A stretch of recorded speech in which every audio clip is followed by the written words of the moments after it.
Co-powered by Techno।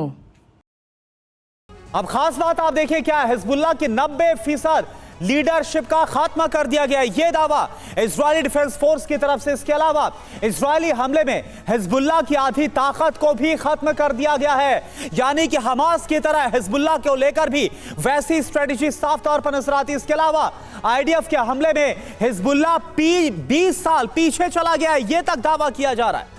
जी हां, दावा है हिजबुल्लाह की कमर तोड़ने का। आपके साथ इस वक्त हम जोड़ने जा रहे हैं तमाम खास मेहमानों को भी इस खास शो में, जो हमारे साथ स्टूडियो में ही मौजूद हैं। मेजर जनरल संजय मैस्टन साहब हमारे साथ मौजूद हैं, एवीएम ओपी तिवारी हमें ज्वाइन कर चुके हैं, डॉक्टर पीके घोष हमारे साथ मौजूद हैं, प्रोफेसर संजय भारद्वाज विदेश मामलों के जानकार हैं, वो हमारे साथ मौजूद हैं, और हमारे सहयोगी मनीष झा जो हर अपडेट इस युद्ध से जुड़ी हम तक सबसे पहले पहुंचा रहे हैं, वो हमारे साथ जुड़े हुए हैं। हिजबुल्लाह की कमर तोड़ने का दावा इजराइल कर रहा है। मनीष, इस दावे में कितनी सच्चाई नजर आती है, क्योंकि 12 शहर तबाह हो गए, बर्बाद हो गए हैं लेबनान के, और तस्वीरें इसकी तस्दीक कर रही हैं। 70,000 से ज्यादा रॉकेट्स को खत्म करने का दावा किया जा रहा है। 1.5 लाख तो कुल ताकत थी।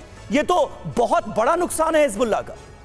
देखिए, आईडीएफ का जो दावा है उसमें थोड़ा दम दिखता तो है, क्योंकि बीते एक हफ्ते में पहली बार 12 घंटे हो गए हैं और अभी तक हिजबुल्लाह की तरफ से एक भी रॉकेट नहीं दागा गया है। इसका मतलब यह है कि कम से कम नॉर्थ इजराइल की सीमा से सटे तमाम जो हिजबुल्लाह के ठिकाने हैं वो या तो ध्वस्त हो गए हैं, वहां पे रॉकेट खत्म हो गए हैं, उन्हें बर्बाद किया जा चुका है।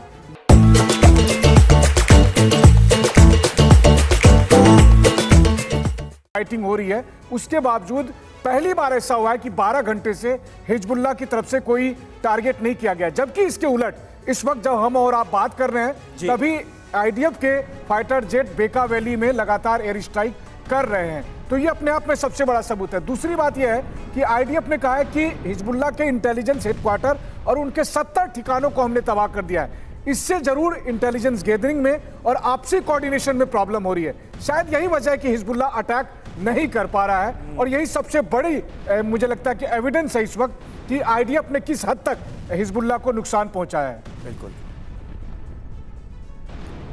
और इजराइल हमले के बाद लेबनान में किस तरह से हाहाकार मचा हुआ है, अब आपको ये बताते हैं। बमबारी के बाद आधी रात साउथ लेबनान से पलायन शुरू हो गया। सैकड़ों गाड़ियों में इलाके से भागते दिखे लोग। गाड़ियों से हिजबुल्लाह के समर्थन में लगे स्टिकर हटाए गए। ये तस्वीरें आप देखिए बमबारी के बाद किस तरह से दक्षिणी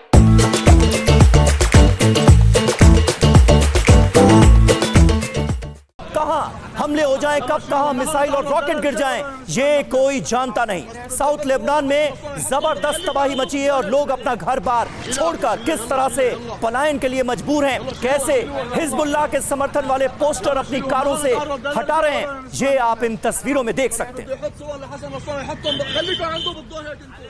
और देखिए एक और बड़ी खबर, लेबनान में किसी भी वक्त ग्राउंड ऑपरेशन भी शुरू हो जाएगा।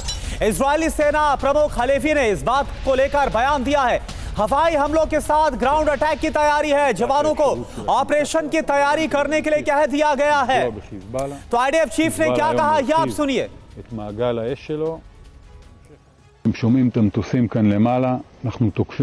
हम अभियान में एक अलग चरण में प्रवेश कर चुके हैं। ये ऑपरेशन हिजबुल्लाह की क्षमताओं पर बहुत महत्वपूर्ण असर के साथ शुरू हुआ, विशेष रूप से मारक क्षमता के संबंध में। साथ ही संगठन के भीतर कमांडरों और कर्मियों पर काफी प्रभाव पड़ा। हमें सुरक्षा स्थिति को और समायोजित करने की आवश्यकता है। हमें प्रवेश के लिए बहुत अच्छी तरह से तैयार रहने की आवश्यकता है। Co-powered by Techno।